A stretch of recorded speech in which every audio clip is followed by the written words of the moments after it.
విశ్వంలో ఉన్న గురువులందరికీ నమస్కరిస్తూ గురుతత్వం మీద చెప్పుకుందాం ఈరోజు. గురు తత్వం. అసలు గురువులు ఎంతమంది ఉంటారు? ఎవరిని పడితే వాళ్ళని మనం గురువు అంటాం. వాళ్ళు గురువు ఎలా అవుతారు? ఒకవేళ అయినా వీళ్ళు ఏ విధంగా గురువు అవుతారు? ఇలాగ మనం వాటిని పరిశీలించుకుందాం. ఫ్రెండ్స్, గురుతత్వంలో మనం ముఖ్యంగా నేర్చుకోవాల్సింది ఏంటంటే అసలు శాస్త్ర ప్రమాణకంగా చూద్దాం. శాస్త్ర ప్రమాణకంగా చూస్తే గురువుల్ని 5 కేటగిరీలుగా పురాతన భారతీయ శాస్త్రం డివైడ్ చేసింది. ముందు గురువులను తెలుసుకొని తర్వాత శిష్య పరంపర గురించి చూద్దాం. ఇద్దరి మధ్య ఉండే తత్వం గురించి తెలుసుకుందాం. అందులో సూచిక గురువు, వాచిక గురువు, పరమ గురువు, బోధక గురువు, నిషిద్ధ గురువు, 5 రకాలుగా పురాతన భారతీయ ఆధ్యాత్మిక శాస్త్రం చెప్పింది. ఫైవ్ క్వాలిటీస్ ఆఫ్ గురు. అంటే గురు దగ్గర ఉన్నప్పుడు మనకి ప్రపంచం అంతా అద్భుతంగా ఉంటుంది, లేకపోతే రీసౌండ్గా వస్తుందన్నమాట. అంటే ప్రపంచంలో ప్రతి కష్టం మనకు రీసౌండ్ వినిపిస్తుంది. అదే గురువు దగ్గర ఉన్నప్పుడు ఆ సౌండ్ అద్భుతంగా ఉంటుంది. ఓకే ఫ్రెండ్స్, అంటే మన జీవితంలో ప్రతి ప్రతిచర్య రెండు కూడా గురువు యొక్క లక్షణం ఉంటుంది, గురు పాత్ర ఉంటుంది. అందుకని 5 రకాలుగా మనం పరిశీలించుకుందాం. ముందుగా సూచిక గురువు. సూచిక గురువు అంటే ఎవరంటే, మీకు ఇది అర్థం కావాలంటే ఒక కథ చెప్తాను. ఒక పండితుడు ఉన్నాడు. అతని కొడుకుని మరొక పండితుడి దగ్గర పంపించాడు, అంటే ఆశ్రమానికి పంపించాడు. అక్కడ బాగా నేర్చుకున్నాడు, ఎన్నో సంవత్సరాలు అన్ని వేదాలు, ఉపనిషత్తులు, ఇతిహాసాలు మొత్తం అన్నీ నేర్చుకున్నాడు. చక్కగా అద్భుతమైన నాలెడ్జ్ వచ్చింది. తిరిగి అతను ఇంటికి వస్తున్నాడు. ఇంటికి వచ్చాడు, ఎలా ఉంటాడు? ఇలా ఉంటాడు అనమాట. అన్నీ నేర్చుకున్నానన్న దాంతో వచ్చేస్తుంటాడు. వస్తుంటే అప్పుడు ఇంటికి వస్తాడు. ప్రజలందరూ వెల్కమ్ చెప్తారు. ఎందుకంటే ఎక్కడికో వెళ్ళిపోయి గురువు దగ్గర జ్ఞానం అంతా పొంది తిరిగి వస్తున్నాడు కదా, మనకు తెలియకుండానే అది గొప్పగా ఉంటుంది. సో మొత్తం మీద అతను ఆ జ్ఞానం అంతా నేర్చుకొని తిరిగి వచ్చాడు. ఊర్లో అందరూ అద్భుతంగా చెప్పుకున్నారు. వన్ ఫైన్ మార్నింగ్ ఏం జరిగిందంటే, అంటే ఇంటికి వచ్చిన తర్వాత వాళ్ళ అబ్బాయితో అంటాడు వాళ్ళ నాన్నగారు, నాయనా మీ గురువు నేర్పాల్సిందంతా నేర్పాడు, నువ్వు నేర్చుకున్నావు, బాగుంది. అయితే నేర్పలేనిది నేర్చుకోవాల్సింది ఇంకోటి ఉంది, అది నువ్వు నేర్చుకోలేదు అంటాడు. చూడండి, ఇది నేర్పలేనిది నేర్చుకోవాల్సింది, నేర్పగలిగినది నేర్చుకోవాల్సింది నేర్చేసుకున్నావు. నేర్పలేనిది నేర్చుకోవాల్సింది, అంటే నేర్చుకోవాల్సింది 2 ఉంటాయి. ఒకటి నేర్పగలిగింది, 2 నేర్పలేనిది. అది నేర్చుకొని రప్పు అంటాడు. ఓహో, అదొకటి ఉందా అని చెప్పి మళ్ళీ వాళ్ళ గురువుగారి దగ్గరికి వెళ్తాడు. వెళ్ళి, గురువుగారు నేర్పలేనిది నేర్చుకోవాల్సింది ఉందంట, అదేంటో చెప్పండి అంటాడు. అప్పుడు ఆయన చెప్తాడు అనమాట, మీ నాన్న చెప్పాడు కదా నేర్పలేనిదని ఉంది కదా, నేర్పలేనిది అన్నప్పుడు ఎలా నేర్పుతాను నేను అని చెప్పి అంటాడు. మరి ఎలా నేర్చుకోవాలి నేనంటే, సరే ఉండి అయితే అని చెప్పేసి అతనికి 2 పశువులను ఇస్తాడు. అంటే ఒక ఎద్దు, ఒక ఆవు ఇలాంటివి ఇస్తాడు అనమాట. 2 ఇస్తాడు, ఒక మెయిల్ అండ్ ఫీమేల్ని ఇస్తాడు. ఇచ్చి ఈ 2 పాతికి చేసుకుని రాపం, ఆ పక్కన అడవి కనిపిస్తుంది కదా, పాతికి అయ్యాకే నా దగ్గరకు రా అంటాడు. సరే అని చెప్పి అతను తీసుకెళ్తాడు. ఎందుకంటే ఇతనికి మహా జ్ఞానం వచ్చు, మహా వేద సంపత్తి ఉంది, అతను మంత్రశక్తి కూడా ఉంది. వెళ్ళి చెట్టు కింద కూర్చుంటాడు ఆ 2 పెట్టుకొని. మామూలుగా ఊర్లో ఎంతో గౌరవం, దండలో మంది, మార్పలం బ్రహ్మాండంగా ఉంటుంది కదా. ఈ దున్నపోతే ఆయన కనీసం లెక్క కూడా చేయదు. అక్కడే అది దున్నపోతే ఎలా పోస్తుంది, వచ్చి ఎలా పోస్తుంది, అది అలా పోస్తుంటుంది. యూరిన్ దబ్ అని అక్కడే పేరేస్తుంది. ఏగానే అవి వచ్చి చింది మీద పడతాయి. ఇతను కోపం వస్తుంది. అప్రాచురాలా అంటాడు, అది లెక్క చేయదు, తోక కూడా ఒప్పుతావు. సో అది దాన్ని తిడతాడు, అదిలిస్తాడు, మంత్రం చదువుతాడు, వేదం చదువుతాడు, ఉపనిషత్తు చదువుతాడు, ఏమీ లెక్క చేయదు. అది నెవరేసుకుంటూ ఉంటుంది. దాన్ని చూసి ఇంకా అతని కోపం నశాలానికి ఎక్కుతుంది. ఇక కొట్టి తరిమేద్దామంటే వాటిని పాతికి చేయాల, రూల్ ఉంది కదా. అందుకని ఇంకా చచ్చి చెడి వాటిని బతిలాడుకొని దువ్వి కింద పడి మీద పడి మొత్తం మీద అతను ఏం చేస్తాడంటే ఆఖరికి తన ఇవ్వబడ్డ పని పూర్తి చేస్తాడు. అంటే అవి 25 అవుతాయి. 25 అయ్యే లోపు అతను ఏమవుతాడు మీరు ఊహించండి. ఇంకా అంటే ఎలాంటి వ్యక్తి అలా అయిపోతాడు. ఇక ఒక జీతగాడైపోతాడు, ఒక పనివాడు అవుతాడు, వాటి మధ్య పడుకుంటాడు, వాటిని అదిలిస్తూ వాటిని దువ్వుతూ ఉంటాడు అనమాట. మనము గురువు దగ్గరికి వెళ్ళి వాట్సాప్ చేసుకుంటూ ఉంటాం. ఆయన అక్కడ క్లాస్ చెప్తుంటాడు, ఇక్కడ మనం వాట్సాప్ చూసుకుంటూ ఉంటాం. ఇది మన గురు శిష్యుల బంధం ఎలా అవుతుంది. కానీ ఇక్కడ కుదరదు కదా. ఇక్కడ ఈయన ఏం చెప్పనేయండి, ఆయన అదిలిచ్చిన, బెదిరించిన, కసిరిన అవి అసలు లెక్క చేయవు. వాటి ప్రపంచంలో అవి ఉంటాయి. అప్పుడు ఈయన వాటి ప్రపంచంలోకి దిగి వస్తాడు. దిగొచ్చి ఒక పనివాళ్ళలాగా, ఒక జీతగాళ్ళలాగా మారిపోతాడు. మొత్తం మీద 25 అయిపోతాయి. తిరిగి వస్తాడు. వచ్చినప్పుడు వాళ్ళ నాన్న కూడా వస్తాడు అనమాట. అప్పుడు వాళ్ళ నాన్న, ఆ పండితుడు అండ్ ఆ గురువు గారు, ఆయన గురువు ఇద్దరు ఎదురొచ్చి, నాయన ఇప్పుడు నువ్వు అసలైన గురువు అయ్యావు, ఇప్పుడు నువ్వు అసలైన శిష్యుడు అయ్యావు అంటాడు. చూడండి, అసలైన గురువు, అసలైన శిష్యుడు. అందుకని అంటే ఇక్కడ ఏం జరిగిందంటే, నిన్నటిదాకా అతను అంతకుముందు నేర్పగలిగినది, నేర్చుకోవాల్సింది పూర్తయిపోయింది. పాఠాలు అన్నీ పూర్తయిపోయినాయి, చెప్పగలిగినవి అన్నీ అయిపోయినాయి. ఇక్కడ చెప్పలేనిది ఉంది. చెప్పలేని దాని నుంచి నేర్చుకోవడమే వాచిక గురుతత్వం. ఫ్రెండ్స్, గుర్తుపెట్టుకోండి. అంటే ఆ చెప్పలేనిది ఒకటి ఉంటుంది.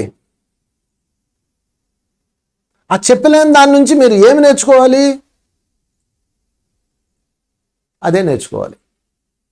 అది చెప్పేది కాదు కాబట్టి నేర్చుకోవాలి.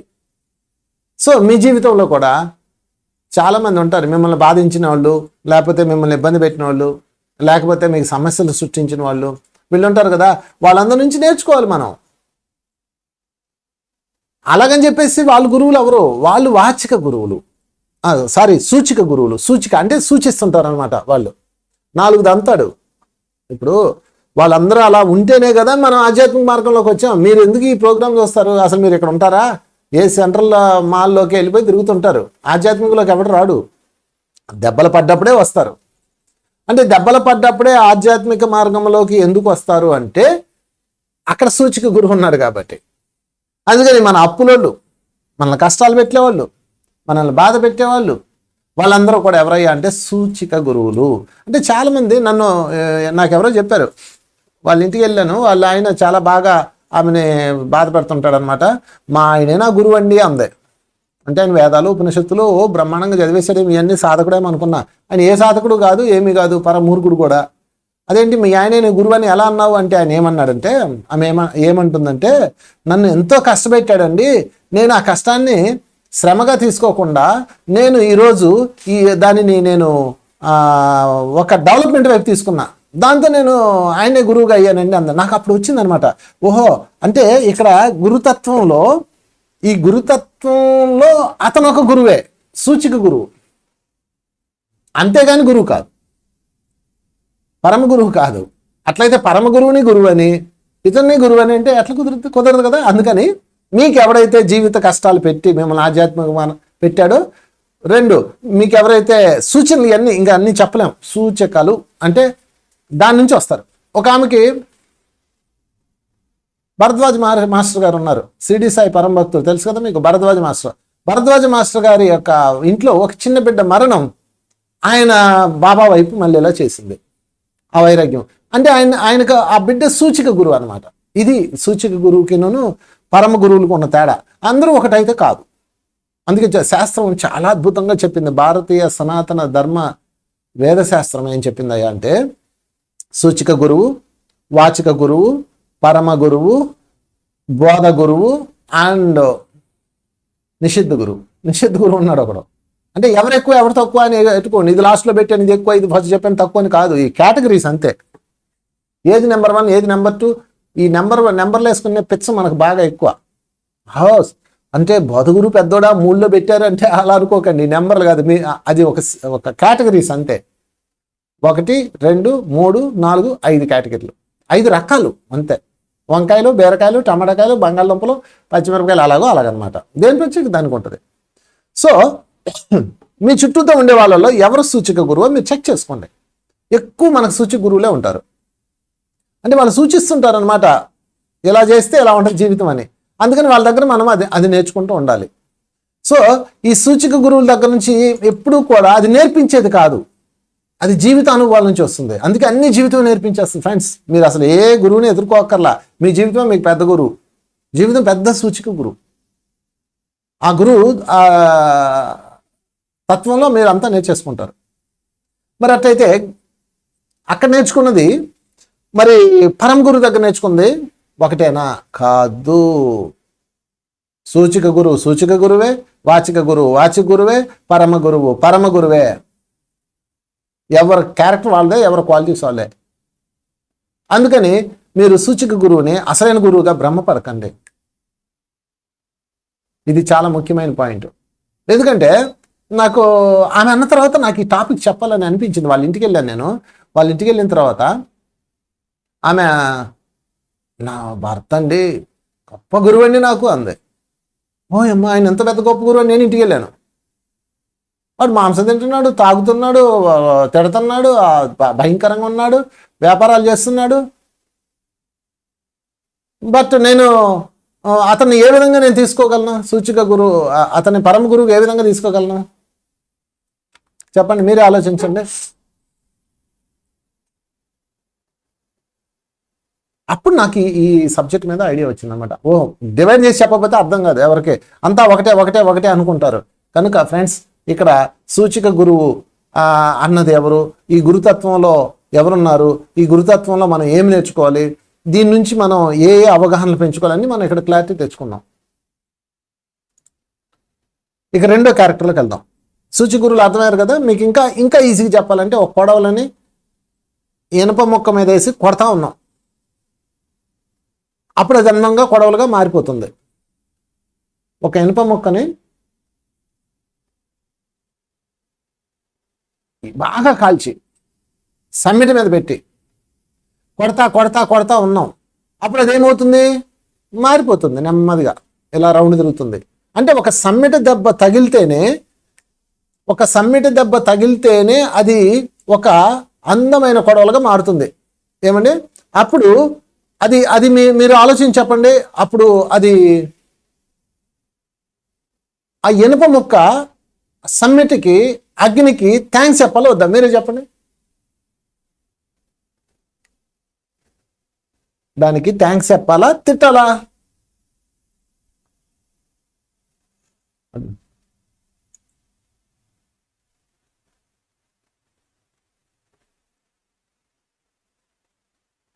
అయ్యామండి, అది నన్ను సాగుకొట్టిందండి, ఆ ఇనప ముక్క నన్ను కింద, ఇనప ఒకటి సమ్మిట, ఆ సమ్మిట నన్ను ఎట్లా కొట్టిందండి, దాన్ని నేను ఎలాగండి భరించాలా? అంటే అది కొడితేనే తయారైంది. ఒక కొడవలిని ఇనప అంటే సమ్మిట, సుత్తి, శానం కాల్చి కొడితేనే కదా తయారైంది అది, లేకపోతే అది ఎలా తయారవుతుంది? అందుకని ఆ కొడవలే వాటికి థ్యాంక్స్ చెప్పాలి. బట్ ఈజ్ నాట్ గురువు, సూచిక గురువు. ఈరోజు మిమ్మల్ని చావగొడుతున్న మీ అత్తగారు, మీ భర్త, మీ పిల్లలు, లేకపోతే మీ భార్య, మీ అప్పులోళ్ళు, వీళ్ళందరూ మీకు సూచిక గురువులు. వాళ్ళకి థ్యాంక్స్ చెప్పుకోండి, ఎందుకంటే ఒక మెట్టు ఎక్కిచ్చారు కాబట్టి. లేకపోతే మీరు ఆధ్యాత్మికంగా ఎందుకుంటారు? చక్కగా మీరు ఏసీఎంఆర్ సెంటర్లోనో బట్టలు కొనుక్కుంటా, లేకపోతే హ్యాపీగా తిరుగుతుంటారు. లేదా ఈ ప్రోగ్రామ్కి ఎందుకు వస్తారు? ఇక్కడ చూసే ప్రతి ఒక్కరికి ఒక కథ ఉంటుంది, ఒక పెయిర్ ఉంటుంది ఫ్రెండ్స్, లేకపోతే అసలు రారు ఇక్కడికి. ఓకే, సూచిక గురువు గురించి అర్థమైంది కదా. తర్వాత పాయింట్లోకి వెళ్ళిపోదాం. వాచిక గురువు. వాచిక గురువు అంటే ఎవరంటే, తమలో ఉన్న జ్ఞానామృతాన్ని వాక్కు ద్వారా అందించేవాళ్ళు, వేదవ్యాసుల వారు. అందుకే మనం గురు పూర్ణిమ రాగానే వేదవ్యాసుల వారిని పూజిస్తాం. చాలామంది రకరకాలుగా మాట్లాడుతుంటారు, వాళ్ళు మాట్లాడేటప్పుడు మీరు పట్టించుకోరు. అసలు వాచిక గురువులో పిల్లలు నెంబర్ 1. మీరు జాగ్రత్తగా వినండి, మీ పిల్లలే మీకు చెప్తుంటారు. వాళ్ళు ఒక నోట్లో నుంచి ఒక మధురమైన మాట వస్తుంది. ఫర్ ఎగ్జాంపుల్, మీరు పోట్లాడుకుంటున్నారు అనుకోండి, అంటే మీరు ఏదన్నా అన్నారు అనుకోండి, వెంటనే మీ పిల్లడు ఒక డైలాగ్ వేస్తారు. మీరు బాగా గమనించండి, మీ పిల్లలు ఒక డైలాగ్ వేస్తారు. వాళ్ళే వాచిక గురువులు.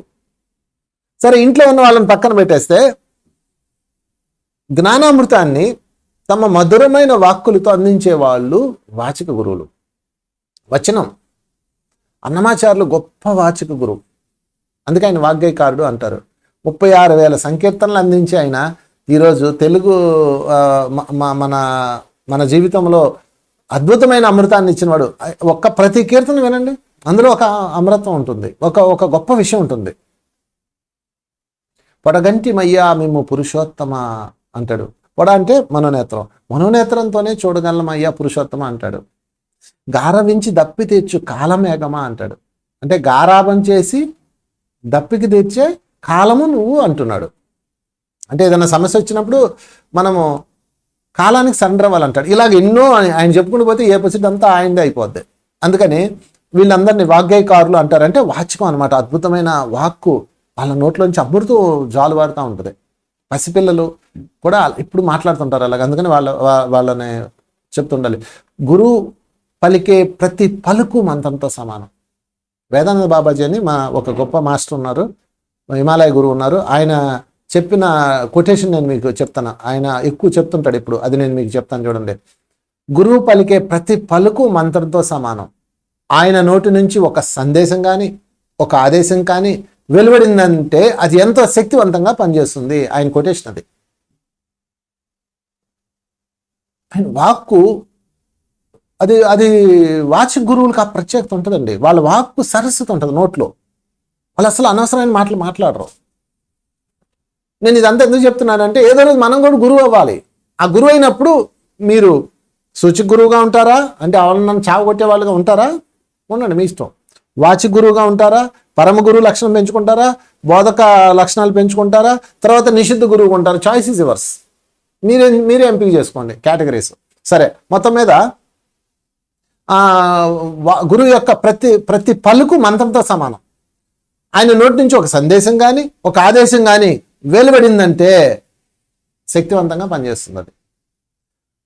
కాకపోతే దాన్ని మనం స్వీకరించే స్థితిలో ఉండాలి. దానికి తర్వాత ఎగ్జాంపుల్ చెప్పుకుందాం. ఇది వాచి గురు తత్వం.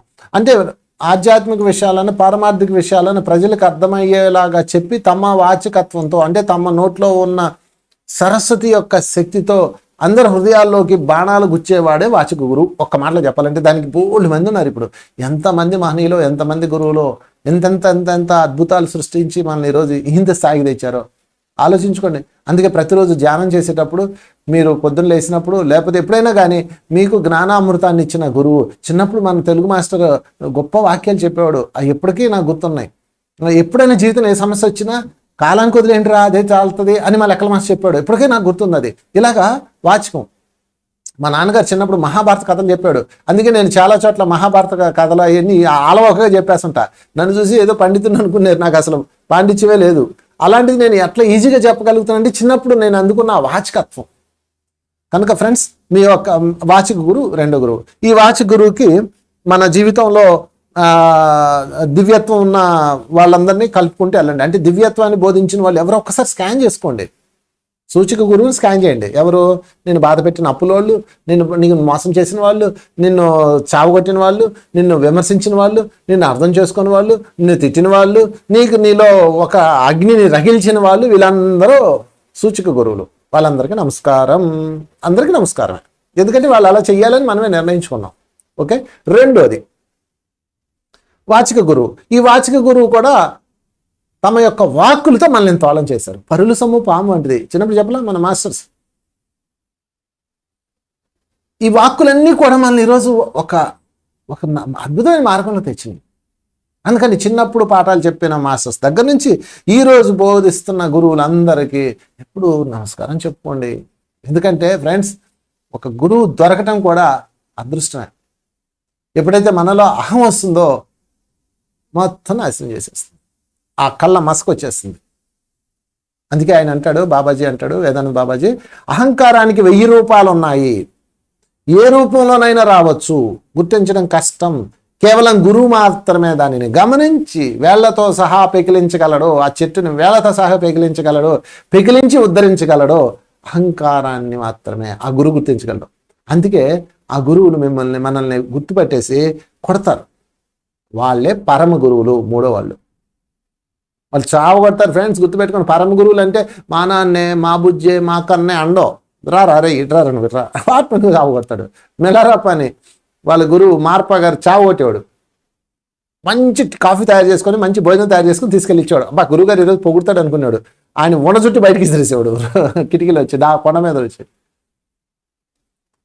సరే తిడతాడేమని భయం వెళ్తున్నప్పుడు వదిలేరా పోతే పోయిందిరా అంటాడు. ఇలాగ ఎంతమంది పత్రికారిని చూశాను నేను నా లైఫ్లో. ఆయన చూస్తే మీకు అర్థమైపోద్ది.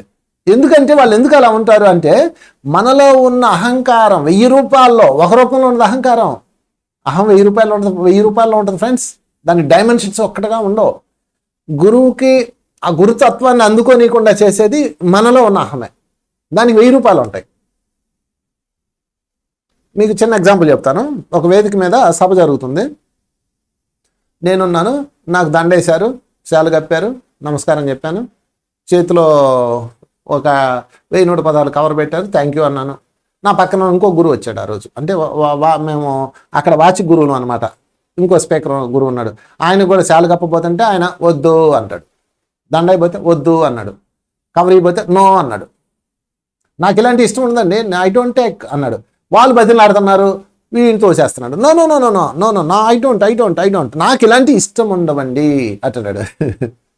నాకు ఒళ్ళు మండింది. ఆగు తీసుకో అన్నాడు. అదేంటి సార్ నాకు ఇష్టం ఉంది సార్. ఇది ఇష్టం కాదు, అహంకారానికి ప్రతిరూపం నువ్వు అన్నాను. అదేంటి మీరు అలా మాట్లాడతారేంటి అన్నాడు. నీకు ఇష్టం లేకపోతే ఏంచుకో, పక్కన పెట్టు. దాన్ని శాలు కప్పుతారు, పక్కన పెట్టు. డబ్బులు కవర్ ఇస్తాడు, తీసుకో. నాలాంటి వాడికి ఎవరికి ఇచ్చే, నేను తీసుకుంటా మొహట్లేదు. లేకపోతే ఎవరికన్నా ఇచ్చేయండి అంటే నేను తీసుకోను సుమి అని చెప్పటమే అహంకారానికి ఉంది మరొక రూపం. దీని ఇలా 1000 రూపాయలు ఉంటాయి ఫ్రెండ్స్. అహంకారం ఒక రూపంలో ఉండదు. మీరేమనుకుంటున్నారు, మీసాలు తిప్పడమే అహంకారం అనుకున్నారు తెలుగు సినిమాల మాదిరిగా? కాదు, దానికి చాలా రూపాలు ఉంటాయి. నాకంతా తెలుసు అన్నం అహంకారానికి రూపం అయితే, నాకేమీ తెలియదు అన్నం కూడా అహంకారానికి రూపమే. నేను అల్పున్నబ్బా నాకేం తెలియదు అంటారు, అది కూడా అహంకారానికి రూపమే. అది తీసేవాడే పరమ గురువు. అదే ఆ గురుతత్వం. గురు తత్వం ఈరోజు రెండుగా డివైడ్ చేసుకుందాం. యాక్చువల్ గురుతత్వం ఒకటే వరడు, గురువు తత్వం. వేదిస్తే కానీ తెలీదు. ఆ తత్వంలో శిష్యుడు ఉంటాడు. అందుకు నేను చెప్తున్నాను ఇదంతా. సరే, అహంకారానికి 1000 రూపాయలు అని చెప్పుకున్నాం కదా. అందుకని అహంకారానికి 1000 రూపాయలు ఉన్నాయి. ఏ రూపంలో అయినా రావచ్చు, గుర్తించడం కష్టం. నిజంగా కష్టం ఫ్రెండ్స్. మీరు చెప్పండి, మీలో అహంకారం ఉందో చూద్దాం. అబ్బాయి నాకే అహంకారం లేదని అంటారు, అదే పెద్ద అహంకారం. మనం గుర్తించలేము. దానికి తీవ్రమైన లోపలికి వెళ్ళి చూసుకోలే. కానీ కేవలం గురువు మాత్రమే దాన్ని గమనించి వేళ్లతో సహా పెకిలించగలడు, ఉద్ధరించగలడు. అది ఆయన ప్రత్యేకత. అది ఆయనకే ఉంటుంది ఆ పవర్, ఇంకెవరికి ఉండదు. ఎందుకంటే వీడు సరెండర్ అయిపోతాడు కాబట్టి. అందుకే గురువు వాళ్ళ కళ్ళలోకే చూసి ఎక్కడ స్కాన్ చేస్తూ ఉంటాడు, ఎక్కడెక్కడ ఏ లక్షణాల్లో ఈ 1000 రూపాయలు ఎదుగుతూ ఉంటాడు. ఆ 1000 రూపాయలు ఎక్కడోసారి 1000 రూపాయలు ఎక్కడోసారి దొరకగానే అది పట్టుకొని పట్టుమని పీకేస్తాడు. అందుకే గురువు తంతే తన్నించుకోండి, తిడితే తిట్టించుకోండి, కొడితే కొట్టించుకోండి, ఉమ్మేస్తే ఉమ్మేయించుకోండి, లాలిస్తే లాలించుకోండి, హక్ చేసుకుంటే హక్ చేసుకోండి, ఏమన్నా చేసుకోండి. అన్యదా శరణం నాస్తి. అంతే. అర్జునుడు ఇలా కూర్చొని అన్యదా శరణం నాస్తి, నువ్వేమని చేసుకోపో, నాకు మాత్రం జ్ఞానం బోధించు అన్నాడు. అందుకే భగవద్గీత వచ్చింది. సృష్టిలోనే మహత్తరమైన జ్ఞానం భూమి మీదకి దేనివల్ల వచ్చింది అనుకున్నారు? అర్జునుడు ఈ 1000 రూపాయలు ఉన్న అహంకారాన్ని పక్కన పెట్టేసి అన్యదా శరణం నాస్తి అని 2 చేతులలో జోలించి కృష్ణుడి ముందు కొలుపడ్డాడు. ఎలా ఉంటుంది అర్జునుడు పోల్చో చూడండి, వీరుడు ఆయన. అందుకు కృష్ణుడు భగవద్గీత చెప్పాడు. లేకపోతే ఆయనకేం పని, యుద్ధం చేస్తే చేసుకో, లేకపోతే మాని నేను ఇంటికి పోతాననేవాడు. సో వాళ్ళు మాత్రమే పరమ గురువులు. ఆ పరమ గురువు తత్వంలోనే అంతా ఉంటుంది. ఈ పరమ గురువు ఎప్పుడు తనలో తాను రమిస్తుంటాడు, తనలో తాను బ్రహ్మత్వంలో ఉంటాడు. వాళ్ళకి రూల్స్లో ఉండరు. వాళ్ళు ఈ సూచిక గురువులు, వాచిక గురువులు, లేకపోతే వాచిక గురువులు వాళ్ళ ఆచమనాలు, అనుష్ఠానాలు ఇలాంటివన్నీ ఉంటాయి. కానీ వీళ్ళకి రూల్స్ ఉండవు. అసలు స్నానమే చేయరు ఒక రకంగా చెప్పాలంటే. షిరిడి సాయి పరమ గురువు. ఆయన స్నానమే చేయడు. 7 రోజుల పాటు స్నానం చెప్పినా స్వచ్ఛంగా ఉండేవాడంట. అంటే వాళ్ళతో చలి ప్రాంతం కాబట్టి చేయడు. ఎప్పుడు ఆ దుని ముందు కూర్చొని ఉన్నాడు, స్వచ్ఛంగా ఉంటాడు. ఆయన ఎందుకు ఈరోజు పరమ గురువు అయిపోయాడు చెప్పండి, ఆలోచించండి. ఆయన అహంకారానికి ఉన్న 1000 రూపాయలు తీసేస్తాడు.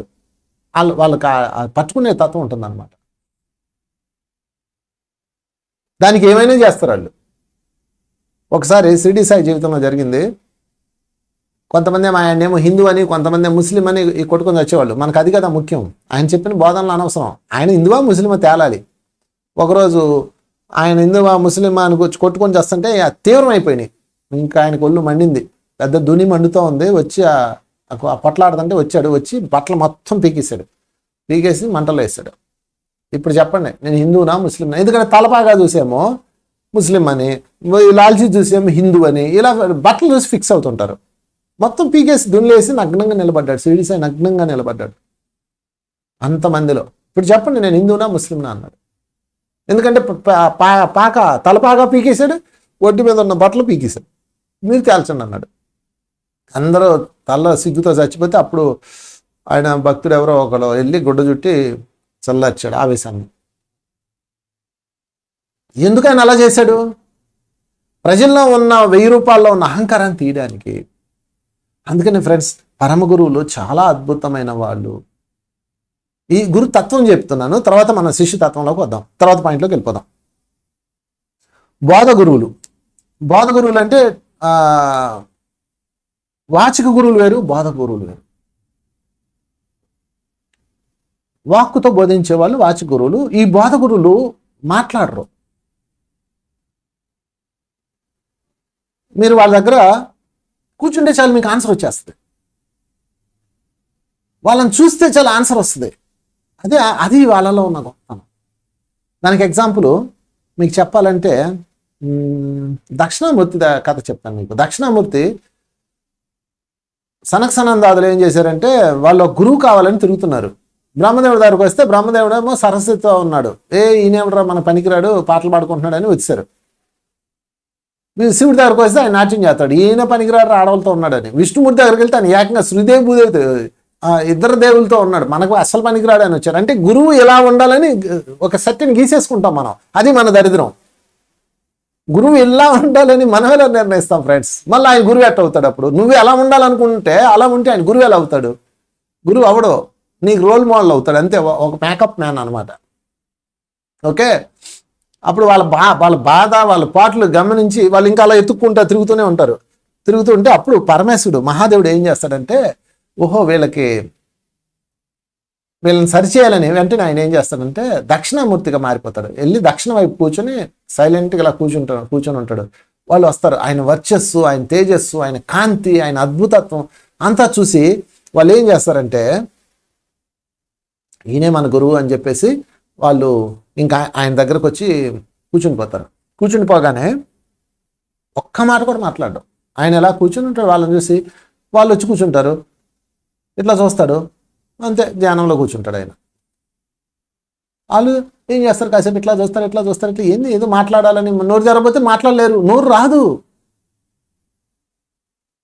వాళ్ళ దగ్గర. మీరు మాట్లాడలేరు అసలు. అటు చూస్తారు ఇటు చూస్తారు, ఏం చేయాలో అర్థం కాక వాళ్ళు కూడా అలా గమ్మును కూర్చుంటారు. అప్పుడు వీళ్ళ మధ్యలో ప్రశ్నలు ఉన్నాయి కదా, సృష్టి ఎక్కడి నుంచి ప్రారంభమైంది, ఆది పురుషుడు ఎవరు, పరమాత్ముడు ఎవరు, ఆ పూర్ణాత్మ ఎవరు, అంశాత్మ ఎవరు, ఇవన్నీ బోల్డ్ క్వశ్చన్లు ఉంటాయి. అన్ని ఒక్కొక్కటి రిలీజ్ చేస్తుంటారు. ఆయన ఒక్కొక్క దానికి ఆన్సర్ ఇస్తుంటాడు. టెలికమ్యూనికేషన్ వాళ్ళ అంతర్లీనంగా జరుగుతుంది అది.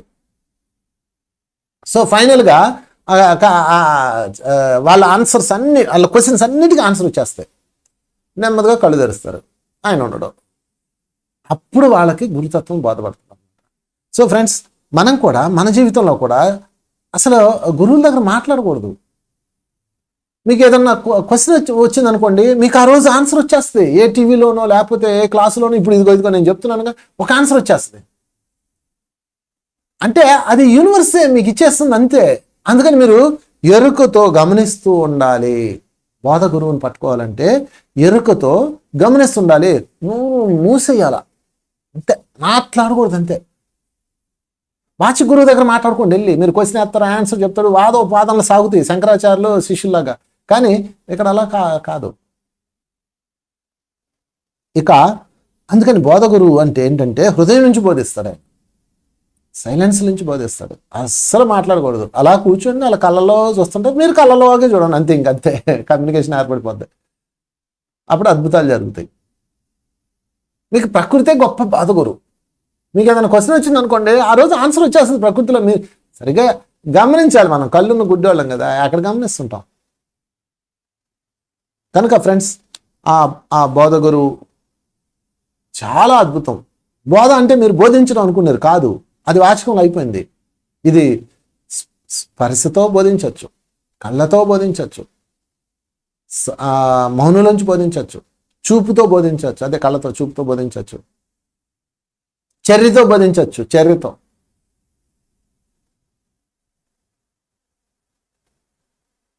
పంచపాండవులందరినీ లక్క ఇంట్లో పెట్టారు. ఆ ఇల్లు తగలబెడుతున్నారన్న విషయం విదుడికి తెలుస్తుంది. విదుడు ఏం చేస్తాడంటే వాళ్ళకి రైస్ పంపించాలి కదా రెండో రోజు. వాళ్ళంతా ఆ లక్క ఇల్లు గిఫ్ట్గా వచ్చిందని ఉంటారు ఒక అడవిలో, ఒక విల్లా లాంటిది అనమాట. ఉంటే అక్కడ దాన్ని మొత్తం అందరినీ తగలబెట్టాలని చెప్పేసి ప్లాన్ వేసి దాన్ని గిఫ్ట్కి ఇస్తారు. ఆ స్టోరీ మీకు తెలిసిందే కదా. అప్పుడు దానికి విదుడు ఏం చేస్తాడంటే ఒక బియ్యం బస్తా పంపిస్తాడు వాళ్ళకి. విదుడు నుంచి కానుక వచ్చిందని చెప్పి, అదే ఏదో వచ్చిందని చెప్పి పంపించారు, ఆయన బియ్యం రైస్ పంపించారు మీకు అని చెప్పి చూస్తే అందులో కన్నం పెట్టేసి ఉంటాయి ఎలకలో. ఇదేంటి ఎలకలు ఉన్నది పంపించాడు ఆయన అని చెప్పి చూస్తారు. అంటే ఆ బస్తాకి కన్నాలు పెట్టేసి ఎలకలు అన్ని తినేసి ఉంటాయి, బియ్యం అని తీస్తే బియ్యం అన్ని పోయి ఉంటాయి. అప్పుడు ధర్మరాజు చెప్తాడు, ఇది అది కాదు, ఇది బోధిస్తున్నాడు, ఆయన మనకు బోధిస్తున్నాడు, మీరు కన్నం పెట్టుకోండి. అప్పుడు వాళ్ళు దానికి సొరంగం నవ్వుతారు, కృష్ణుడు వచ్చి చెప్తాడు అనమాట. సో ఎనీవే, అంటే ఈ బోధ గురువులు ఎలా ఉంటారంటే, మీరు వాళ్ళ దగ్గర పలకా బలపం పెట్టుకుని కూర్చొని రాయలేరు, వాళ్ళు ఏం క్లాసులు చెప్పరు, మనం గమనించేయాలి అంతే. అంటే ఒక గురువులో ఇన్ని లక్షణాలు ఉంటాయి. ఒక గురువులో సూచికత్వం ఉంటుంది, వాచకత్వం ఉంటుంది, పరమ గురుతత్వం ఉంటుంది, బోధతత్వం ఉంటుంది, నిషిద్ధ తత్వం కూడా ఉంటుంది. అందుకని నిషిద్ధ తత్వం కూడా చెప్పుకుందాం ఒకసారి. నిషిద్ధ గురువు గురించి చెప్పుకుందాం. నిషిద్ధ గురువు అంటే మంత్రతంత్ర యంత్రాలు, అవి వెళ్ళకూడదు ఆ వైపు అని చెప్తారు. అంటే గురువే, కానీ ఇప్పుడు చాలా మంది చేతబళ్ళు చేస్తుంటారు కదా, మరి వాళ్ళకి ఎవరు నేర్పిస్తారు? ఆ పరంపర ఉంటుంది కదా, వాళ్ళు కూడా నిషిద్ధ గురువులే, అంటే శాస్త్రం ప్రకారం చెప్పింది. కానీ ఒక గురువులో నిషిద్ధ తత్వం కూడా ఉంటుంది, అంటే మనం దాని వైపు చూడకూడదు. ఒక గురువులో 5 లక్షణాలు ఉంటాయి, 5 తత్వాలు ఉంటాయి. ఎందుకంటే సూచిక గురువే వాచి గురువు అవుతాడు, వాచి గురువే తర్వాత జన్మల్లో పరమ గురువు అవుతాడు, పరమ గురువే బోధ గురువు అవుతాడు. ఇతనిలో నిషిద్ధ తత్వం కూడా ఉంటుంది, అతను వ్యక్తిగతం, అది మనకు అనవసరం. నిషిద్ధ తత్వం, దాన్ని గురువులో నిషిద్ధ తత్వం ఉంటుంది, అది మీకు అనవసరం, మనకు అనవసరం, దాని జోలి వెళ్ళకూడదు, ఏలు పెట్టకూడదు. 5 డైమెన్షన్స్లో మీకు ఏది నచ్చిందో అది తీసుకోండి, ఏది నచ్చలేదో అది వదిలేయండి, అది నిషిద్ధ తత్వం. రామకృష్ణ పరమహంసకి మహాభోజన ప్రియుడు ఆయన. అందరూ కూర్చొని క్లాస్ చెప్తా ఉండేవాడు. ఏమే భోజనం అయిందా అనేవాడు. అయిందండి. వంకాయ కూర వండావా? వండానండి. ఎందుకంటే వంకాయ కూర ప్రియుడు అనమాట ఆయన. ఒకరోజు ఆయన భార్య, వీళ్ళందరూ ఏంటండి గురువుగారు మరి ఏడేమో నచ్చి తోలు తిత్తి అంటాడు, ఇదేమో మన సింపుల్ లైఫ్ అంటాడు, ఆయనేమో భోజనం మీద అంత చూపిస్తాడు, మోహం చూపిస్తాడు అని చెప్పేసి వీళ్ళు పీక్కునేవాళ్ళు. వాళ్ళ ఆవిడ అంటది, ఆ చెవులు పడతాయి ఆమెకి, పడి బాధ కలుగుతుంది కదా. ఆమె అంటది, ఏమండి మీకు కావాలనుకుంటే తర్వాత అడగచ్చు కదండి, ఎందుకంటే మీరు అందరిలో అలా మాట్లాడుతున్నారు, ఆ వంకాయ కూర కోసం మాట్లాడతారు, మీరు ఎంత తిండిపోతులని అనుకోరా అంటది. అప్పుడు చెప్తాడు, ప్రతి గురువులో ఒక నిషిద్ధ తత్వం ఉంటుంది, ఒక బ్యాడ్ క్వాలిటీ ఉండాలి, ఎందుకంటే అది మమ్మల్ని భూమి మీద బంధిస్తుంది. ఎందుకంటే ఈ తత్వంలో ఉన్న గురువులు భూమి మీద ఉండడానికి ఏం పని లేదు వాళ్ళకి, వాళ్ళు ఫ్లై అయిపోవచ్చు, వెళ్ళిపోవచ్చు. హైడ్రోజన్ బెలూన్ వెళ్ళిపోతుంది కదా, గాలి నింపుగా హైడ్రోజన్ బెలూన్ వెళ్ళిపోతుంది కదా, అలాగా దానిని గట్టిగా ఒక రాయికే దేనికో కట్టి పెడతారు, ఒక దేనికో కడతాం బెలూన్, లేకపోతే ఎగిరిపోద్ది. అలాగా ఈ గురువులందరూ ఒక నిషిద్ధ తత్వాన్ని పెట్టుకుంటారు, ఏదో ఒక తత్వం పెట్టుకుంటారు వాళ్ళలో. బ్యాడ్ క్వాలిటీ అంటారు దాన్ని. కోపాన్నో, కామాన్నో, రకరకాలు, మందో, మరి గంజాయో ఏదైనా పెట్టుకుంటారు వాళ్ళు. ఒక బంధం పెట్టుకుంటారు, పెట్టుకోకపోతే వాళ్ళు వెళ్ళిపోతారు ఈ లోకం నుంచి. రామకృష్ణుడు చెప్తాడు ఆయన శారదాంబకే, నేను ఏ రోజైతే విముఖత చూపిస్తానో ఇంకా ఆ రోజుతో నేను ఫ్లై అవ్వడానికి సిద్ధమైపోయినా గుర్తు పెట్టుకో అంటాడు. ఒకరోజు భోజనం ఉంటుంది, మంచి బంగాళదుంప వంకాయలు కలిపి బ్రహ్మాండమైన కూర చేస్తుంది, కుర్మా కూర. ఏమండి మీకు ఇష్టమైన కూర అండి అని రండి అంటది. నాకు ఇష్టం లేదంట. ఆ రోజు విముఖత చూపిస్తాడు, తిండి ఆయన. నెక్స్ట్ డే ఆయన శరీరం విడిచిపెట్టేస్తాడు. అలాగా సరే, ఎనీవే నిషిద్ధ తత్వం అనేది గురువులో ఒకటి ఉందని చెప్పుకున్నాం కదా, దాని జోలి వెళ్ళకండి. ఎందుకంటే మీకు అక్కర్లేదు అది. అబ్బా మా గురువుగారు ఉన్నాడండి, ఆయనండి రాత్రిళ్ళు మందు కొడతాడండి అని చెప్తారు. మీకు ఎందుకండి ఆయన మందు కొడితే? ఎంత పిచ్చి జనం అంటే, ఎంత పిచ్చి శిష్యులు అంటే అన్నీ విడిచిపెట్టి ఇంక అదే పట్టుకుంటాం. ఇలా ఎంతమంది గురువులు కోల్పోయాం తెలుసా మనం? మన జీవితంలో వచ్చిన అందరు గురువులు కోల్పోయాం. అంతే, మనం ఏం చేస్తాం? మన యొక్క అహంకారానికి ఉన్న మరొక రూపం అది.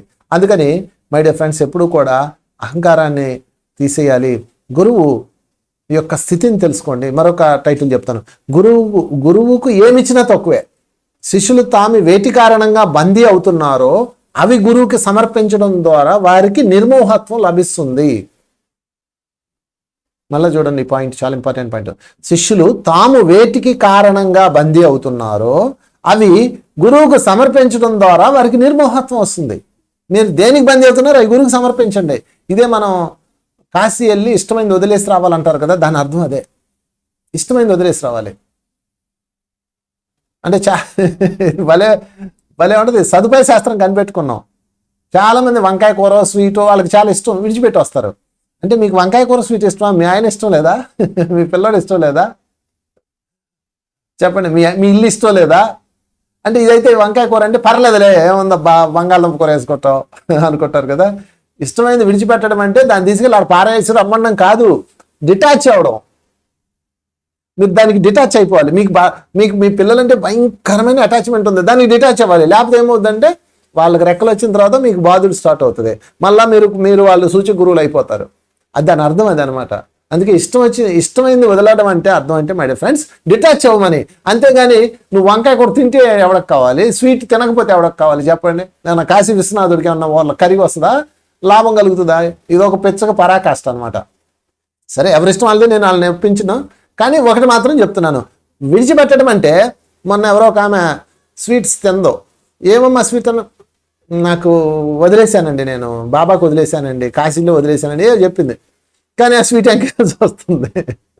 నేను చెప్పాను, ఇదిగో కాశీ విశ్వేశ్వరుడు సాక్షిగా చెప్తున్నాను, నేను చెప్తున్నాను, నన్ను గురువు అంటున్నావు కదా, తినని ఇచ్చాను. ఆ బాగా 3 స్వీట్లు తినేసింది.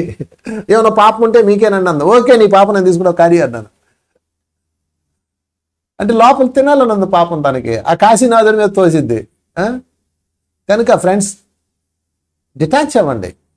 అంతేగాని వదిలేయడం అంటే డిటాచ్, దాన్ని దూరంగా పెట్టడం కాదు. అంతేగాని అది అక్కడ పెట్టేసి ధ్యానంలో కూర్చొని లొట్టలు వేసుకుంటా కూర్చుంటే ఏం కుదురుద్ది ఇంకా, అది దాని అర్థం. అందుకని గురువుకి ఏమి ఇవ్వాలంటే మనల్ని ఏదైతే బంధిస్తుందో దానిని మన గురువుకు సమర్పించాలని అర్థం. సో ఫైనల్గా మై డియర్ ఫ్రెండ్స్ గుర్తుపెట్టుకోండి, గురుతత్వంలో మనం ఎలా ఉండాలనేది 4 పాయింట్స్లో మరొకసారి చెప్తాను. 5 గురువులు, ఓకే? సూచిక గురువు, వాచిక గురువు, పరమ గురువు, బోధ గురువు అండ్ నిషిద్ధ గురువు. గురువులో ఉన్న మీకు నచ్చని తత్వాన్ని విడిచిపెట్టండి. ఎందుకంటే అన్ని అందరికి నచ్చాలని రూల్ లేదు, ఓకే? దాన్ని విడిచిపెట్టాలి, మీరు దూరంగా వెళ్ళిపోవాలి, దాని గురించి మాట్లాడకూడదు, డిస్కస్ చేయకూడదు. అది ఇంకొకరికి నచ్చచ్చు, ఓకే? ఆ నిషిద్ధ తత్వాన్ని మీరు పట్టుకోకండి. ఇక తర్వాత అందుకనే ఎవరో నా గురువు అని గుర్తించుకోకపోతే మన జీవితం మొత్తం వృధా అయిపోతుంది. ఎవరు నా గురువు మీరు గుర్తుంచుకోవాలి, నా గురువు ఎవరని. మానసికంగా, శారీరకంగా, వివేకంగా, ఆధ్యాత్మికంగా సిద్ధపడే అర్హతలు సంపాదించుకున్న వ్యక్తులు మాత్రమే సద్గురువులు పొందగలరు. గుర్తుపెట్టుకోండి, గురువు మానసికంగా గొప్పడు, శారీరకంగా గొప్పడు, వివేకంగా గొప్పడు, ఆధ్యాత్మికంగా సిద్ధపడినవాడు గురువు కాదు, శిష్యుడు. శిష్యుడు మానసికంగా, శారీరకంగా, వివేకంగా, ఆధ్యాత్మికంగా అర్హతలు సంపాదించుకున్నప్పుడు మాత్రమే వాడికి సద్గురువు వస్తాడు. అప్పుడు తీవ్రమైన కాంక్ష, దృఢమైన దీక్ష ఉంటేనే సద్గురు వచ్చి కలుస్తాడు. ఇంకా మీరు అసలు ఎతకక్కర్లా. ఒక అబ్బాయి పల్లూరులో ఒక గురువు ఉన్నాడని తెలిసి వెళ్ళాడు. అయ్యా నా గురువు నాకు కావాలి, నా గురువు నాకు చూపించండి అన్నాడు. ఆయన కళ్ళు మూసుకొని, నీ గురువుకి 98 సంవత్సరాలు ఉంటాయి, ఒక చెట్టు కింద కూర్చొని ఉంటాడు, ఆ చెట్టుకి ఒక్క ఆకు కూడా ఉండదు, ఎండిపోయి ఉంటుంది, ఎత్తుకోపో అంటాడు. ఇక అప్పుడు అతను డౌట్ వస్తుంది, ఈయనేనా అని చూస్తాడు. ఇతనికేమో ఆయన ఎంత చెప్పాడు, 98 అన్నాడు కదా, ఇతను చూస్తే 70 ఉంటాయి, 70 సంవత్సరాలు మించి ఉండవు. చెట్టు చూస్తాడు ఫుల్ ఆకులతో ఉంది, అయితే ఇది కాదనుకొని ఇక ఎత్తుక్కోవడం మొదలు పెడతాడు. అలా దేశాలన్నీ తిరిగి రాష్ట్రాలు, జిల్లాలు, దేశాలు అన్ని ఊర్లు తిరిగి ఇసుగుబొట్టి ఎగ్జాక్ట్లీ 28 సంవత్సరాల తర్వాత తన ఊరు వస్తాడు. వచ్చేటప్పటికి ఎగ్జాక్ట్లీ ఆయన ఏమైతే చెప్పాడో 28 సంవత్సరాలు తిరుగుతాడు గురువు కోసం. ఆయన ఏమైతే చెప్పాడో ఆకులన్నీ రాలిపోయిన చెట్టు 98 సంవత్సరాలు వృద్ధుడు ఆయనే వచ్చి ఆ లక్షణాలన్నీ ఉంటాయి. అయ్యా మీరేనా నా గురువు అంటాడు. ఒరే అల్పుడా, నీ కోసం నేను 28 సంవత్సరాల నుంచి ప్రాణాన్ని ఒగ్గబెట్టుకొని ఎదురు చూస్తున్నాను రా అని టుపుకుమని ప్రాణం విడిచిపెట్టేస్తాడు. ఉపయోగం లేదు ఇంకా. అంటే ఈ జన్మకి గురువుని గుర్తించాడు, అంతే ప్రాప్తం. గురువుని గుర్తించలేరు మై డియర్ ఫ్రెండ్స్, ఎవడు గుర్తించలేడు, ఇంపాసిబుల్. గురువే మిమ్మల్ని పట్టుకుంటాడు, వచ్చి కలుస్తాడు. అలా కలవాలంటే మానసికంగా, శారీరకంగా, వివేకంగా, ఆధ్యాత్మికంగా అర్హతలో సిద్ధపడిపోండి, అర్హతలు సంపాదించుకోండి. తీవ్రమైన కాంక్ష, దృఢమైన దీక్ష ఉన్నదా, ఎత్తుక్కుంటూ వస్తాడు మిమ్మల్ని. ఆయన కలగితో మీకు దివ్యమైన అనుభూతి వచ్చేస్తుంది. చాలామంది అడుగుతుంటారు, సార్ ఎవరు నా గురువు, ఇంతమంది మాస్టర్స్ ఉన్నారు, ఇంతమంది గురువులు ఉన్నారు, ఎవరు నా గురువు ఎలా తెలుసుకోవాలా అని చెప్పి అడుగుతుంటారు. నేనేం చెప్తానంటే దానికి ఒక సింపుల్ టెక్నిక్ ఏంటంటే, ఇంతమందిని చూడండి, ఎవరిని చూస్తే నీకు ఒక అనుభూతి కలుగుతుందో, ఒక ఫీల్, వాళ్ళ భౌతిక తలంలో కాకుండా వాళ్ళని చూడగానే ఏదో ఫీల్, ఓకే, దివ్య అనుభూతి. 2, వాళ్ళు చెప్తుంది మీకు హృదయంలోకి వెళ్ళిపోతుందో, అసలు అన్ని పటాపంచలు చేసేస్తుంది, మీకున్న అన్ని సమస్త డౌట్లు పటాపంచలు చేస్తుంది వాళ్ళ వాక్కు. అంటే వాళ్ళ యొక్క కలయిక దివ్యమైన అనుభూతి, వాళ్ళ యొక్క వాక్కు అన్ని రకాల డౌట్స్ని క్లారిఫై చేసేస్తుందో, వారి సమక్షంలో మీకు కాలము తెలియదో, వారే నీ ప్రియమైన గురువు. ఇది ఈజీ మెథడ్, గుర్తించే మార్గం.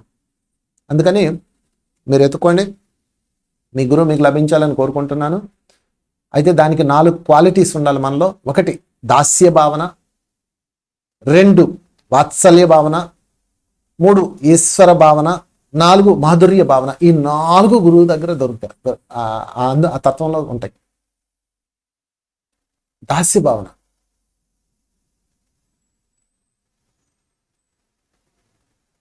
దాస్య భావన అంటే ఫ్రెండ్స్, శిష్యుడు గురువుకి దాస్యం చేయడం కాదు, గురువు శిష్యుడికి దాస్యం చేస్తాడు. ఈ 5 గురువుల్లో మీరు ఎవరికైతే ఇలాగ ఇందాక నేను చెప్పిన విధంగా కనెక్ట్ అయ్యారో, ఆ గురువు నిన్ను ఎత్తుకుంటే, 5 ఎవరైనా ఉండొచ్చు, ఆ 5 లక్షణాలు ఏవైనా ఉండొచ్చు, పోనీ ఒక గురువు నీకు కనెక్ట్ అయ్యాడో, ఈ 4 మీకు వచ్చేస్తాయి. 1 దాస్య భావన, 2 వాత్సల్య భావన, 3 ఈశ్వర భావన, 4 మాధుర్య భావన. ఈ 4 మీకు కానుకైపోతాయి. గురువు మీకు చేస్తాడు ఫ్రెండ్స్. దాస్య భావన అంటే అందరూ ఏమనుకుంటారంటే గురువుకు మనం దాస్యం చేయాలి, కాళ్ళు వత్తాలి అనుకుంటారు. కాదు, గురువు మీకు చేస్తాడు.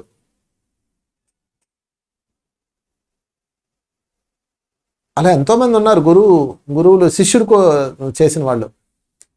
చెప్పమంటారు ఒక ఎగ్జాంపుల్, ఆంజనేయుడు శ్రీరాముడు. దాస్యం అనగానే ఆంజనేయుడే. ఆంజనేయుడు ఎవరో తెలుసా ఫ్రెండ్స్ మీకు? సాక్షాత్తు ఈశ్వరుడు విష్ణుమూర్తికి సేవ చేసుకోవటం కోసం, దాస్యం చేయడం కోసం దిగి వచ్చాడు. ఆ విష్ణుమూర్తికి ఈశ్వరుడు గురువు. అసలు యాక్చువల్గా విష్ణుమూర్తికి ఈశ్వరుడు గురువు. ఆయనగా విష్ణుమూర్తిని ఎప్పుడు ఆరాధిస్తుంటాడు, ఈశ్వరుణ్ణి. ఆ ఈశ్వరుడు ఆయన ఒక కథలో ఆయన పార్వతికి ఒక రాక్షసుడు బంధిస్తే దానికోసం ఆయన మారువేషంలో వెళ్ళి ఆ రాక్షసుడు భార్యని కలుస్తాడు. దాంతో ఆ రాక్షసుడు డిజాల్వ్ చేస్తాడు. దానివల్ల ఆయనకు ఒక శాపం పట్టుకుంటుంది, భార్య వియోగం. ఆ భార్య వియోగం అనుభవించడానికి వచ్చాడు. నా వల్ల భార్య వియోగం అనుభవిస్తున్నాడు అని చెప్పేసి ఈశ్వరుడు స్వయంగా మారుతిగా మారి భూమి మీదకి వచ్చి దాస్యం చేశాడు. అది అందులో అద్భుతం. కనుక దాస్య భావన. 2 వాత్సల్య భావన. వాత్సల్య భావన అనగానే ఒక గురు శిష్యుని చెప్తాను, అంటే ఒక ఎగ్జాంపుల్ చెప్తున్నా. దాస్య భావనకి ఆంజనేయుడు శ్రీరామచంద్రుడు. ఆంజనేయుడు వచ్చి శ్రీరాముడికి దాస్యం చేశాడు. ఇక్కడ గురు శిష్యుడికి చేస్తున్నాడండి. తర్వాత వాత్సల్య భావన, పరశురాముడు కర్ణుడు. చాలామంది ఏమంటారంటే, చాలామంది కథల్లో కర్ణుడు పరశురాముడిని మోసం చేసి విలువిద్యలు నేర్చుకున్నాడు, ఇది అందరూ తెలిసిందే. నేను బ్రాహ్మణ్ అని చెప్పి నేర్చుకున్నాడు. ఆయన బ్రాహ్మణులకే నేర్పిస్తాడు, రాజుల్ని చంపేస్తాడు అనమాట. సరే, ఆయన అబద్ధం చెప్పి నేర్చుకున్నాడు. తర్వాత ఆయన తెలిసి శాపం పెట్టాడని మామూలు కథ చెప్తారు. ఏమండి, బుర్రకాయ లేదా మాత్రం పరశురాముడికి ఉండదా చెప్పండి? పరమగురువు పరశురాముడికి ఈయన బ్రాహ్మణుడా లేకపోతే క్షత్రియుడా తెలీదా? ఇవన్నీ కథల్లో అంతే, ఊరికే ఆ కథల్లో పరమార్థం తెలుసుకోవడానికి పెట్టారు. అంత అమాయకుడా గురువు? ఆయన మొత్తం హృదయంలోకి వెళ్ళి చదివేసి అణువును చదవగల పరమ గురువు ఇతను ఎవరు, ఎక్కడి నుంచి వచ్చాడు తెలీదా, అబద్ధం చెప్పేసి నమ్మేస్తాడు. అంత కాదు ఫ్రెండ్స్, వాత్సల్యం. పరశురాముడికి మొదటి రోజే తెలుసు ఇతను ఎక్కడి నుంచి వచ్చాడు. కర్ణుడు తన జీవితం అంతా విలువిద్యలు నేర్చుకోవాలని పరితపించాడు. కానీ అతను సూతపుత్రుడు, నేర్చుకోవడానికి వీల్లేదని చెప్పి, అదే కులం తక్కువ నేర్చుకోవడానికి వీల్లేదని అవమానాలు పొందాడు. భయంకరమైన హృదయవేదంతో అతను దక్షిణ దేశం వెళ్ళిపోయి అప్పుడు అక్కడ ఒక గురువు దగ్గరికి వెళ్ళి చేస్తాడు. అంటే నేను ఆ బ్రాహ్మణుడిని అని చెప్పి జాయిన్ అవుతాడు ఆ కంపెనీలో. కానీ ఆ విషయం మొట్టమొదటి రోజే పరశురాముడికి తెలుసు. కానీ ఆయన మాట్లాడ్డాడు, వాత్సల్యం చూపిస్తాడు. ఇతను గుండె గాయపడి ఎంత అవమానాలు పొందాడో అదంతటిని ఆయన వాత్సల్యంతో క్లీన్ చేసి అద్భుతమైన విలువిద్యలన్నీ నేర్పించి పంపిస్తాడు. తెలియకనా? పరశురాముడికి తెలీదా అండి? చెప్పండి. అవతార పురుషుడు, ఆయనకు తెలీదా అండి? ఈయన ఎవడు అంత అమాయకంగా ఐడి కార్డు చూపించే కానీ నమ్మేస్తారా? మిగతా వాళ్ళందరికీ రూల్ పాస్ చేస్తాడు కాబట్టి, అంటే అక్కడ బ్రాహ్మణులకు మాత్రమే ఆ విద్య బోధించాలి అనే ఒక రూల్ ఉంది కాబట్టి ఆయన మాట్లాడ్డా అక్కడ. అది ప్రపంచానికి తెలియని గొప్ప రహస్యం. పరశురాముడికి అన్నీ తెలుసు. నేను ఎలా చెప్తున్నానా? ఆయన పరమ గురువు, తెలియకుండా ఎట్లా ఉంటుంది పరశురాముడికి? అవతార పురుషుడికి తెలియదండి. అది మనం తెలియదని కూడా మన అజ్ఞానం. ఆయనకి తెలుసు, తెలిసే చక్కగా నేర్పిస్తాడు. మరి కర్ణుడి చావుకి శాపం పెట్టాడంటే ఆయన ఏం శాపం పెట్టలా, అసలు శాపమే పెట్టలేదు ఆయన. కర్ణుడి చావుకు కర్ణుడు కారణం, దానికి వేరే కథ ఉందో అది పక్కన పెట్టేద్దాం. తర్వాత ఈశ్వర భావన, మూడోది. ఎప్పుడైతే మీరు మానసికంగా, శారీరకంగా, వివేకంగా, ఆధ్యాత్మికంగా స్థిరపడిపోయి, సిద్ధపడిపోయి, అర్హత సంపాదించుకొని కాంక్షని, దృఢమైన దీక్షని కలిగి ఉన్నామో వాళ్ళకి సద్గురు ఏతుక్కుంటూ వచ్చి 4 ఇచ్చేస్తాడు. 1 దాస్య భావన, 2 వాత్సల్యం, 3 ఈశ్వరత్వం, 4 మాధుర్యం. దాస్యంకేమో ఆంజనేయుని, శ్రీరాముని ఎగ్జాంపుల్ చెప్పుకున్నాం. వాత్సల్యానికేమో కర్ణుడు అండ్ పరశురాముని చెప్పుకున్నాం. ఈశ్వరత్వానికేమో కచ్చుడు, శుక్రాచార్యుని చెప్పుకుంటాం. అబ్బా, నాకు చాలా ఇష్టమైన క్యారెక్టర్లు 2, కచ్చుడు, శుక్రాచార్యుడు. శుక్రాచార్యుడు రాక్షసుల గురువు. ఆయన దగ్గర ఒక విద్య ఉన్నది. ఆ విద్యను ఏంటంటే మృత సంజీవిని. రాక్షసులు దేవతలు కొట్టుకుంటున్నారు, అందులో చనిపోయిన వాళ్ళు రాక్షసులు చనిపోతున్నారు, దేవతలు చనిపోతున్నారు. కానీ రాక్షసులు రోజు రోజుకి సంఖ్య పెరిగిపోతుంది. అప్పుడు దేవతల గురువు బృహస్పతి సమావేశపరిచి, అయ్యా వాళ్ళు ఏంది అలా బతికేస్తున్నారు, మనం చేస్తున్నాము, మన సంఖ్య తగ్గిపోతుందంటే అప్పుడు స్కాన్ చేస్తే వాళ్ళ దగ్గర మృత సంజీవిని విద్య ఉంది. అప్పుడు శుక్రాచార్యుడు అది సంపాదించి తాను వాళ్ళందరికీ ఇస్తున్నాడని అర్థమైంది. అప్పుడు ఏం చేస్తాడంటే, ఓకే అయితే ఓ పని చేద్దాము, మనము ఆ విద్య కూడా నేర్చుకుందామని చెప్పేసి, వాళ్ళు సమయం తక్కువ ఉంది, ఇప్పుడు తపస్సు చేయడానికి అంత సమయం కూడా లేదని చెప్పేసి ఆయన ఏం చేస్తాడంటే, బృహస్పతి తన కొడుకు కచుడిని పంపిస్తాడు శుక్రాచార్య దగ్గరికి. శుక్రాచార్య దగ్గరకు వచ్చి ఆయన చేతుల నుండి కట్టుకొని, అయ్యా నేను బృహస్పతి బిడ్డని నిజాయితీగా చెప్పేస్తాడు. తండ్రి చెప్తాడు నిజాయితీ గురించి, నిజాయితీగా చెప్తాడు, నేను మీ దగ్గరికి మృత సంజీవిని విద్య నేర్చుకోవడానికి వచ్చాను, నాకు కూడా నేర్పించండి, మా వాళ్ళు చచ్చిపోతున్నారు, 1000 మంది చనిపోతున్నారు అంటాడు. అప్పుడు మనం కరోనా వ్యాక్సిన్ కోసం వెళ్ళినట్టు అనమాట. అయితే ఆయన రావడం మిగతా వాళ్ళకి ఇష్టం ఉండదు, ఎందుకంటే ఆ విద్య నేర్పిస్తే వాళ్ళ సంఖ్య పెరిగిపోద్ది, కొన్నాళ్ళకి వీళ్ళ సంఖ్య ఇప్పుడంటే బ్యాలెన్స్ అవుతుంది మళ్ళా, అందుకని వాళ్ళు ఒప్పుకోరు. కానీ శుక్రాచార్యుడు నో నో నో నో, విద్య నేర్పించమని ఎవడొచ్చినా సరే వాడి మీద ఈశ్వర భావన ఉండాలి, అంతేగాని వీడికి నేర్పాలి వాడికి నేర్పాలి లేదు, నా రూల్ కాదు అది, నాది ఈశ్వర భావన అంటాడు. నన్ను మూసుకోండి అంటాడు. అప్పుడు శుక్రాచార్యుడు ఏం చేస్తాడంటే కచుడికి డ్యూటీ వేస్తాడు, ఆవులుగా కాసుకురా, అంట్లు దోము, మొత్తం పారిపోయేటట్టు చేస్తాడు. కానీ పారిపోడు, మొత్తం దాస్యం చేస్తాడు. అప్పుడు అతను తత్వం నేర్పించడం ప్రారంభిస్తాడు. కోర్స్ పూర్తి అవుతే మొత్తం అంతా నేర్చేసుకుంటాడు, మంత్ర విద్య నేర్చేసుకుంటే ఇంకేముంది అని ఆ కచుడిని చంపి కాల్చి బూడిద చేసి ఆ బూడిదని శుక్రాచార్యుడు తాగే సురపానంలో మందులు కలుపుతారు, ఆయన తాగేస్తాడు. ఇప్పుడు కచుడు ఎక్కడ ఉన్నాడు, కడుపులో ఉన్నాడు. బతికించాలంటే ఈయన చచ్చిపోవాలి. అప్పుడు ఏం చేస్తాడు తెలుసా శుక్రాచార్యుడు, నో ప్రాబ్లం, నా వల్ల వాడికి అన్యాయం జరగకూడదు అని కడుపులో ఉన్న కచుడిని బతికించి, నాయనా కచా నువ్వు నా పొట్ట చీల్చుకొని బయటకు వచ్చేసి మీ దేశం వెళ్ళిపో, నీకు విద్య నేర్పేశాను ఇంకా అంటాడు. అనగానే పొట్ట చీల్చుకొని బయటకు వచ్చేస్తాడు. బయటకు వచ్చి వెళ్ళిపోవచ్చు. వెళ్ళిపోతే ఇంకా శుక్రాచార్యుడు కథ అయిపోయింది అక్కడితో. ఇంకా ఆయన వీళ్ళకి మృత సంజీవిని బోధించడానికి కూడా ఎవరు లేడు. విజయం సాధించవచ్చు, కానీ స్వార్థం చూపించకుండా గురువుగారిని బతికించి, ఎందుకంటే నేర్చుకున్నాడు కదా మృత సంజీవిని మంత్రాన్ని, అతనికి థ్యాంక్స్ చెప్పి గురువుగారు థ్యాంక్ యూ అని చెప్పి వెళ్ళిపోతాడు. ఎంత అద్భుతమైన ఈశ్వరీయ భావన చూడండి వీళ్ళిద్దరి మధ్య ఫ్రెండ్స్. అలా ఉండాలి ఈశ్వరీయ భావన అంటే. మన దగ్గర నేర్చుకోవడానికి వచ్చిన వాళ్ళు లేదా మనం గురువు దగ్గరికి వెళ్ళినప్పుడు ఆ ఈశ్వరీయ భావనలో ఉండాలి. దాస్య భావన, వాత్సల్య భావన, ఈశ్వరీ భావన. ఇక 4వది మాధుర్య భావన. ఇది చెప్పాలంటే రాధాకృష్ణ ఇంకెవరు లేరు సృష్టిలో. గొప్ప గురు శిష్యులు, మాధుర్య భావనలో ఉన్న గురు శిష్యులు రోల్ మోడల్ ఎవరంటే రాధాకృష్ణ. కొంతమంది గురువుల దగ్గర ఆ మాధుర్య భావన వచ్చేస్తుంది. వాళ్ళతో ఉంటే చాలు ఇంకేం అక్కర్లా, నాకు ఈయన దగ్గర ఉంటే చాలు, ఈయన పాదాల మీద పడుకుంటే చాలు, ఈయన స్పర్శ తగిలితే చాలు. అది కామం అనుకుంటారు, కాదు అది కామం కాదు. ఇవన్నీ ప్రపంచం అంతా లింకులు పెట్టేస్తుంటది. కాదు, మాధుర్య భావన. ఏం అర్థమవుతుంది, ఎవరికి ఏం అర్థమవుతుంది? కళ్ళు ఉంటే కదా అర్థం అవడానికి. ఆ గురువు ఒడిలో పడుకుంటే చాలు, అది స్త్రీ అవనే పురుష అవనే, ఆ మాధుర్యం ఇచ్చేస్తాడు ఆ గురువు, అంతే. 4 భావనలు వస్తాయి ఫ్రెండ్స్. అందుకని మాధుర్య భావన చూసి మిస్అండర్స్టాండ్ చేసుకోకండి. మీకు ఎలా కావాలో అలా ఉండండి, కానీ మరొకళ్ళ మాధుర్య భావనలో ఏలు పెట్టకండి. వాళ్ళు ఎందుకు అలా ఉన్నారు, ఆ గురువుతో ఆ శిష్యురాలేంటి అలా ఉందని, అబ్బా ఇదే ప్రపంచానికి కావాలి, ఇదే కావాలి, ఇంకేం అక్కర్లా. ఆ శిష్యురాలు ఏంటంటే ఆయన పక్కనే కూర్చుంది, వీడికి ఎందుకు రంది అలా మాధుర్య భావన. అది నీకేంటి ప్రాబ్లం? ఎంత వెనకబడిపోతున్నాము పక్కవాడిని చూసి. అందుకని ఫ్రెండ్స్ మరొకసారి మీ అందరికీ చెప్తున్నాను, దాస్య భావన ఆంజనేయుడు శ్రీరాముడు, వాత్సల్య భావనకి కర్ణుడు అండ్ పరశురాముడు, ఈశ్వరీ భావనకి కచుడు శుక్రాచార్యుడు, మాధుర్య భావనకి రాధాకృష్ణులు. రాధాకృష్ణుల యొక్క గొప్ప జ్ఞానామృతాన్ని మనం ఈరోజు పోసుకొని, ఆ ప్రేమ అనేది ఒకటి ఉంటే ఇంత మాధుర్యంగా ఉంటుందా అని తెలుసుకున్నాం. రాధాకృష్ణులు ప్రేయసి ప్రియులు కాదు మై డియర్ ఫ్రెండ్స్, గురు శిష్యులు. గొప్ప గురుతత్వం వాళ్ళది. ఈ 4 తత్వాలు ఉంటాయి. సో 5 రకాల గురువులు, 4 రకాల తత్వాలు. Thank you very much. మరొకసారి మీ అందరికీ నమస్కారం.